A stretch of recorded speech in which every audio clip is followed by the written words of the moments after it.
स्वानंदी नेहमीप्रमाणे किचनमध्ये काम करत होती. एका गॅसवर आमटी उकळत होती तर दुसरीकडे चपात्या बनवत होती. पण हे सगळं करत असताना दिवसभरात काय काय काम करायचं ती सगळ्या गोष्टी तिच्या डोक्यात चालू होत्या. तेवढ्यात तिची धाकटी जाऊ नेहा रागात तिच्या खोलीतून बाहेर आली. तिच्या चेहऱ्यावर नाराजी स्पष्ट दिसत होती. रागात किचनमध्ये आली आणि जावेवर ओरडत म्हणाली, ताई, तुम्ही अजून मला चहा का दिला नाहीत? मी कधीपासून खोलीत वाट बघत बसले होते. माझं डोकं खूप दुखत आहे आणि तुम्हाला जरा पण फरक पडत नाही. तुम्हाला माहीत आहे ना, मला रोज माझ्या खोलीत चहा हवा असतो. स्वानंदी काही बोलणार तेवढ्यात तिची सासू मध्ये म्हणाली, अगं स्वानंदी, तुला माहीत आहे ना, नेहाला चहा तिच्या खोलीत वेळेवर लागतो. तरी पण तू तिला चहा का घेऊन गेली नाहीस? घरातल्या कामापेक्षा दुसरं कुठलं काम एवढं महत्त्वाचं झालं तुझ्यासाठी? नेहमीप्रमाणे धाकट्या सुनेची बाजू घेऊन तिची सासू बोलली. स्वानंदी हळू आवाजात म्हणाली, आई, घरात कामं खूप जास्त होती, वेळच मिळाला नाही. एवढं ऐकताच नेहा डोळे मोठे करून म्हणाली, ताई, तुम्हाला मला चहा आणून देण्यासाठी मोकळा वेळ हवा असतो का? काय हो ताई, हे तुमचं काम नाही का? मला इथे येऊन तुमच्या पुढे चहासाठी भीक मागायला लागेल का? हे ऐकून स्वानंदीचं मन धस्स झालं. ती स्वतःला सावरत म्हणाली, नेहा, चहा बनवत आहे, तू बाहेर जाऊन बस, तुला तिथे आणून देते. नेहा बडबड करत सासूच्या बाजूला जाऊन बसली आणि म्हणाली, बघितलं का आई, ताई असंच करतात. त्यांच्या मनातच नव्हतं मला चहा द्यायचं. त्यांना तर फक्त निमित्त पाहिजे असतं. तिचा प्रत्येक शब्द स्वानंदीच्या मनाला काट्यासारखा टोचत होता. किचनमध्ये जावेचं बोलणं ऐकून तिला खूप राग आला, पण तिने तो गिळला. हे सगळं स्वानंदीसोबत तेव्हापासून होत होतं, जेव्हा तिची धाकटी जाऊ नेहा या घरात लग्न करून आली होती. आल्या आल्या तिने स्पष्ट शब्दात सांगितलं होतं की मला घरातली कामं करायला येत नाहीत, त्यामुळे कुणी माझ्याकडून अपेक्षा ठेवू नका. मला रोज सकाळी सकाळी चहा माझ्या खोलीत हवा असतो, त्यानंतरच मी बेडवरून पाय खाली ठेवेन. त्यावेळी तिच्या सासूने तिची बाजू घेतली आणि म्हणाली, धाकटी सून आहे, नवीन नवीन आहे, तिला आराम हवा आहे, असं म्हणत सगळ्या कामाचं ओझं थोरल्या सुनेवर टाकून मोकळी झाली होती. किचनमध्ये काम करता करता स्वानंदी विचारात बुडून गेली. तिला दिराच्या लग्नाच्या अगोदरचे दिवस आठवायला लागले. ती जेव्हा लग्न करून नवीन नवीन या घरात आली होती तेव्हापासून तिनं बघितलं होतं की तिची सासू दोन्ही मुलांमध्ये फरक करत होती. ती गोष्ट तिच्या मनाला खूप खटकली होती. स्वानंदी काही तक्रार न करता घर सांभाळलं होतं.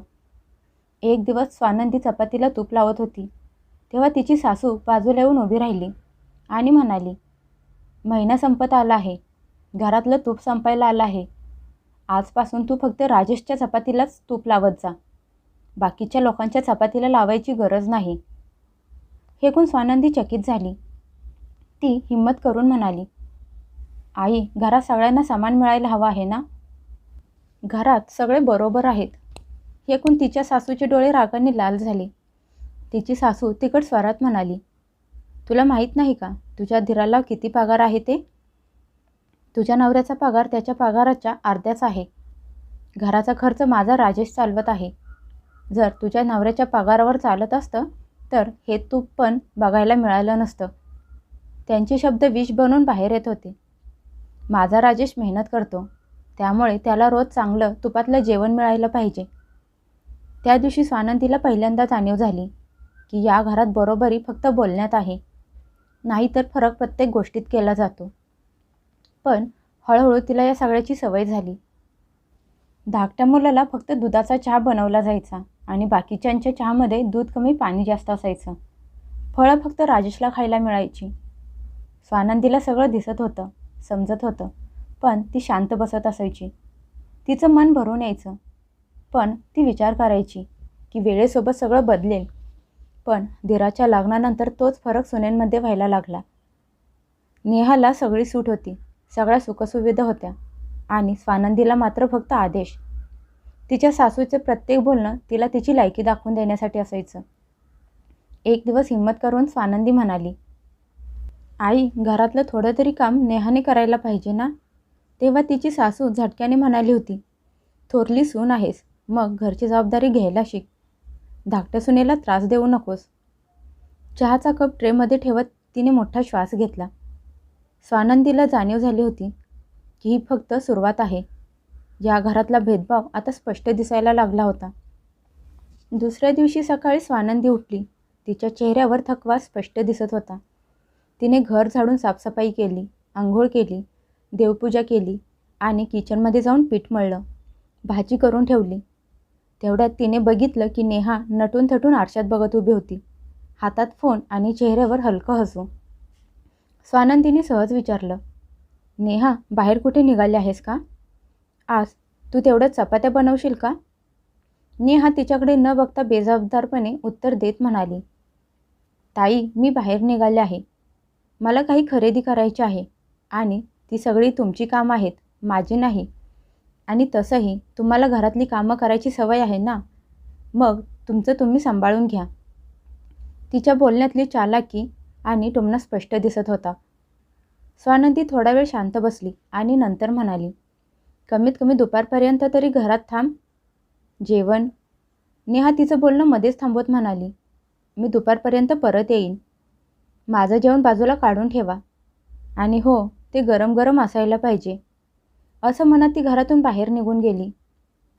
जणू तिला या घरातल्या जबाबदारीशी काही देणं घेणंच नाही. दिवसभर स्वानंदीने घरातली कामं केली, सासूला औषधं दिली, सारखी सारखी बाहेर डोकावून बघत होती की नेहा आत्ता येईल, नंतर येईल. दुपार होऊन गेली, संध्याकाळ झाली तरी नेहाचा पत्ता नव्हता. शेवटी रात्री स्वानंदीनं तिचं जेवण बाजूला काढून झाकून ठेवलं. रात्री नेहा खरेदीच्या पिशव्या हातात घेऊन घरात आली. चेहऱ्यावर थकवा नव्हता, तर बेजबाबदारपणा स्पष्ट दिसत होता.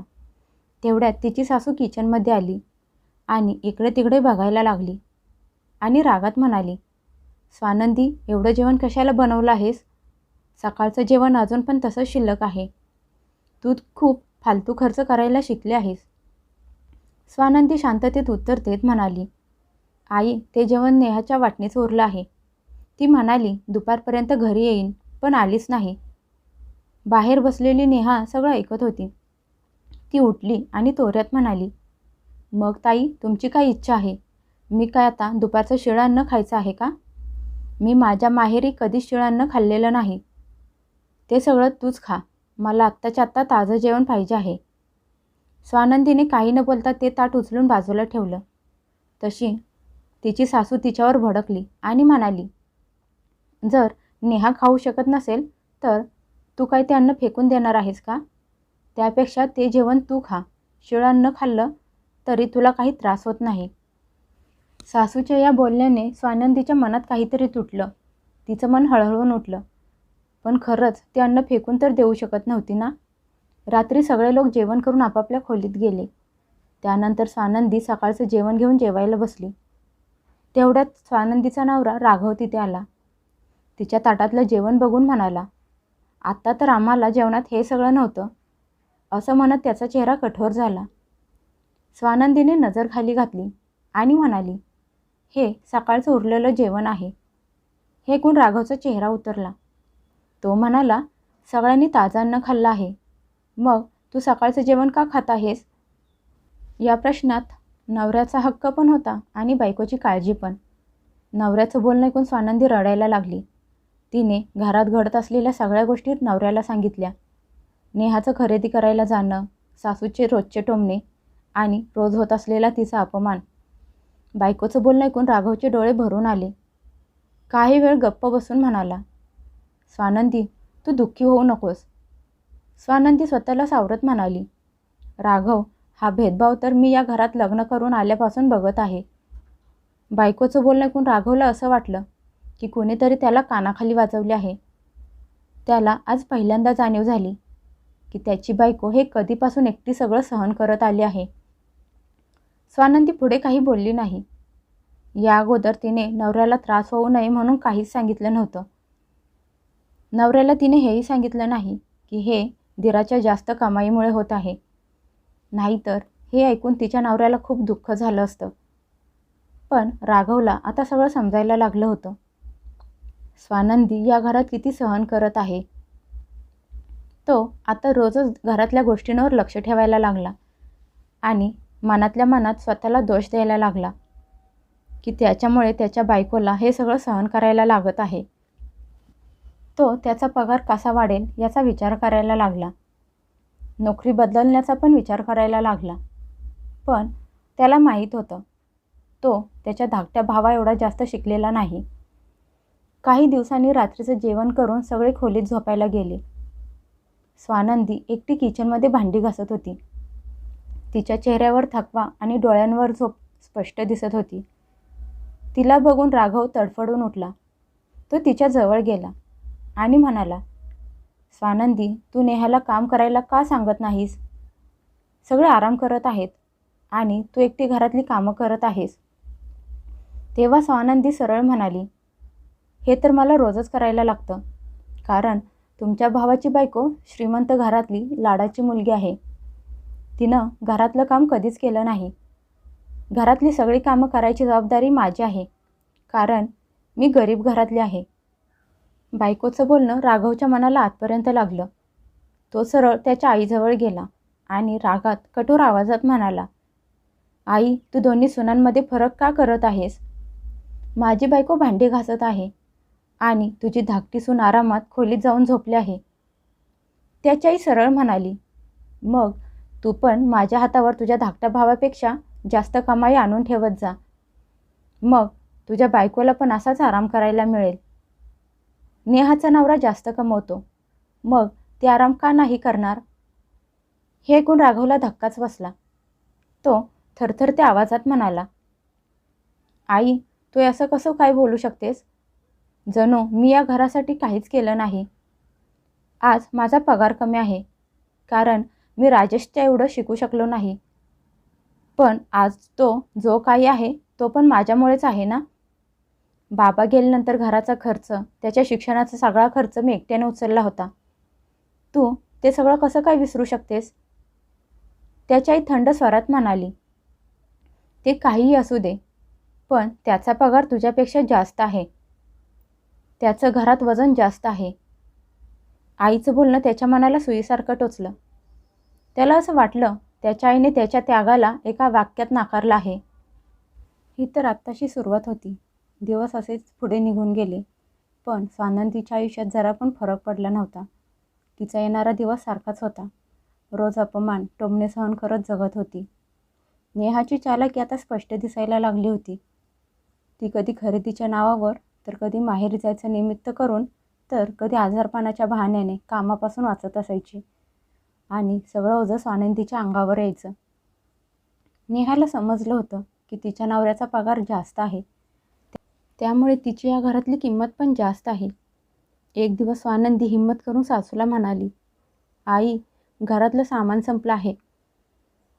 तिने सासूला हे सगळं यासाठी सांगितलं की घराचा सगळा खर्च तिची सासू सांभाळत होती. हे ऐकून तिची सासू तिखट स्वरात म्हणाली, अगोदर पगार तरी माझ्या हातात येऊ दे. एका महिन्याचं सामान एवढ्या लवकर कसं काय संपलं? जरा काटकसर करायला शिक. तेवढ्यात नेहा टोमणा मारत म्हणाली, ताई, तुम्ही सामानाचं असं काय करता की घरातलं सामान एवढ्या लवकर संपलं? अजून महिना संपायला आठवडा शिल्लक आहे. तिने प्रश्न विचारला नव्हता, तर तिच्यावर सरळ सरळ आरोप केला होता. तिची सासू विषय पुढे वाढवत म्हणाली, तू तर अशी मागायला येतेस की घराचा सगळा खर्च तुझा नवरा उचलत असतो. अगं, तुझ्या नवऱ्याच्या पगारात घराचा अर्धा खर्च पण निघत नाही. नेहा चान्स बघून आगीत तेल ओतायचं काम करत म्हणाली, आई, आम्ही पण आता ठरवलं आहे की सगळा पगार घर खर्च करायला तुमच्या हातात देणार नाही. आम्हाला पण आमचे खर्च आहेत. आम्ही का म्हणून घरात जास्त पैसे द्यायचे? माझ्या नवऱ्याचा सगळा पगार घरातच खर्च होत आहे. हे ऐकून तिची सासू रागात डोळे मोठे करून स्वानंदीकडे बघून म्हणाली, बघितलं का आता ही कशी बोलायला लागली आहे? हे सगळं तुमच्यामुळे होत आहे. तू राघवला सांगत का नाही दुसरी चांगली पगाराची नोकरी शोधायला? अगं, स्वतःची इज्जत स्वतःच्या हातात असते. नेहा लगेच म्हणाली, आई, आम्ही का म्हणून घरातला सगळा खर्च उचलायचा? हे कमी खर्चात ऐश करत आहेत आणि माझा नवरा दिवसभर काम करून सगळा पगार तुमच्या हातात आणून देतो. तिच्या बोलण्यात घमंड स्पष्ट दिसत होता. स्वानंदी आता अजून शांत बसू शकली नाही. ती म्हणाली, नेहा, जर भाऊजी सगळा पगार आईंच्या हातात देतात, मग तू खरेदी करायला कशी काय जातेस? रोज तुझे ऑनलाईन पार्सल कशी काय येतात? हे ऐकून नेहा रागात ओरडत म्हणाली, ताई, तुम्हाला बोलण्याचा अधिकार कोणी दिला? मी काय करते, कुठे जाते हे विचारणाऱ्या तुम्ही आहात तरी कोण? ते काहीही असू द्या, माझा नवरा तुमच्या नवऱ्यापेक्षा घर खर्चाला जास्त पैसे देतो आणि तुम्ही दोघं ऐश करत असता. हे ऐकून स्वानंदी नेहाकडे बघतच बसली. त्याचवेळी राघव घरी आला. त्याला बघून नेहा तोंड फुगून खोलीत निघून गेली. राघवला घरातला तणाव जाणवला. तो म्हणाला, काय झालं? तशी त्याची आई लगेच म्हणाली, तुझ्या महाराणीने वेळे अगोदरच घरातलं सामान संपवलं आहे. घरातलं सामान कुठं जात आहे? राघवने स्वानंदीकडे बघितलं आणि तिला खोलीत येण्याचा इशारा केला आणि खोलीत गेला. स्वानंदी खोलीत आल्यानंतर बायकोला म्हणाला, स्वानंदी, मी नवीन नोकरी शोधण्याचा प्रयत्न करत आहे. मी आता तुझा अजून अपमान सहन करू शकत नाही. फक्त थोड्या दिवसांचा प्रश्न आहे. हे ऐकून स्वानंदीच्या डोळ्यातून पाणी यायला लागलं. तिची तब्येत पण ठीक नव्हती. ती चहा देऊन येऊन खोलीत झोपली. पण रात्रीचं जेवण करण्यासाठी उठण्याची तिच्यात ताकद नव्हती. त्याच दिवशी राजेश पण लवकर घरी आला. नेहाने त्याचे पण कान भरले. रात्री राजेश आईला म्हणाला, आई, किचनमध्ये कोणीच दिसत नाही. वहिनी कुठं गेली? त्याची आई रागात तणतणत म्हणाली, अरे, ती महाराणी पण खोलीत घुसली आहे आणि बाहेर यायचं नावच घेत नाही. हे ऐकून राजेश रागात भावाच्या खोलीत गेला आणि वहिनीवर ओरडत म्हणाला, वहिनी, जेवणाची वेळ झाली आहे. नेहाला खूप भूक लागली आहे आणि तू अजून जेवण बनवलं नाहीस. स्वानंदी थकलेल्या आवाजात म्हणाली, भाऊजी, माझी तब्येत ठीक नाही, त्यामुळे झोपले आहे.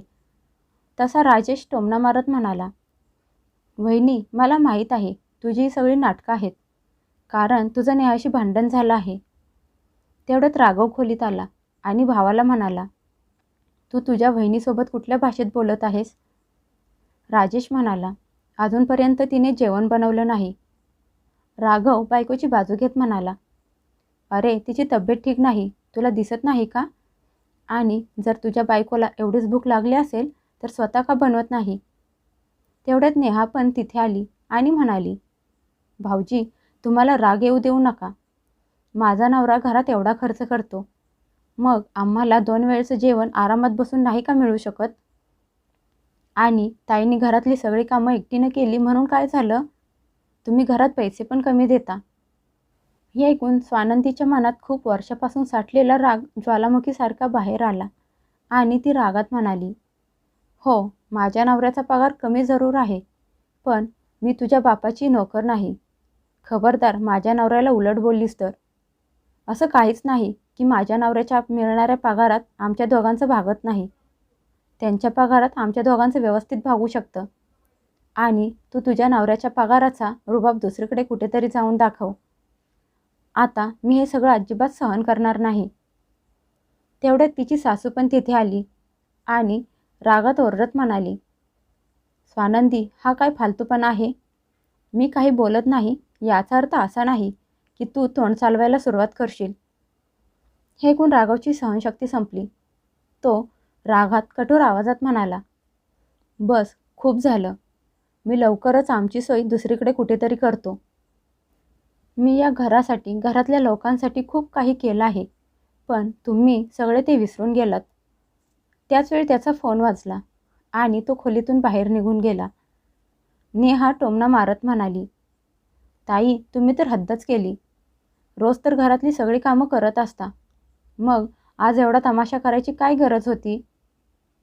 हे ऐकून स्वानंदी कठोर आवाजात म्हणाली, नेहा, कारण मी पण माणूस आहे. माझी पण सहन करण्याची काहीतरी सीमा आहे. मी पण आजारी पडू शकते, पण तुम्ही लोकांनी मला कधीच माणूस समजलं नाही. तेवढ्यात राघव खोलीत आला आणि ठामपणे म्हणाला, स्वानंदी, उद्या सकाळी आपण इथून जायचं आहे. आता आपण या घरात राहायचं नाही. हे ऐकून त्याची आई सुन्न झाली आणि म्हणाली, हे सगळं काय चालू आहे? राघव म्हणाला, मला दुसऱ्या शहरात नोकरी मिळाली आहे आणि आम्ही आता तिथे राहायला जाणार आहोत. तुम्ही माझ्या बायकोला नोकर बनवून ठेवलं होतं, पण आता अजून नाही. हे ऐकून नेहाचे डोळे मोठे झाले. तिला समजलं होतं की घरातली सगळी कामं आता तिला एकटीला करायला लागणार आहेत. त्याची आई पण शांत बसली. स्वानंदीच्या डोळ्यातून पाणी आलं, कारण हा दिवस तिच्या आयुष्यात खूप मुश्किलीने आला होता. त्याच रात्री दोघांनी मिळून त्यांचं सामान पॅक केलं. जेव्हा ते जायला लागले तेव्हा तिच्या सासूला त्यांच्या चुकीची जाणीव झाली. ती रडायला लागली आणि हात जोडून म्हणाली, स्वानंदी थांब, आम्हाला सोडून जाऊ नकोस. पण स्वानंदी शांततेत उत्तर देत म्हणाली, आई आता अजून नाही. ती वेळ निघून गेली आहे. मी खूप टोमणे, अन्याय, अत्याचार सहन केला आहे. आता अजून नाही. असं म्हणत ते दोघे घरातून निघून गेले. मागे राजेश, नेहा आणि तिची सासू बघतच राहिले. त्या सगळ्यांना त्यांच्या चुकीची जाणीव झाली होती, पण पश्चाताप करण्याची वेळ हातातून निघून गेली होती.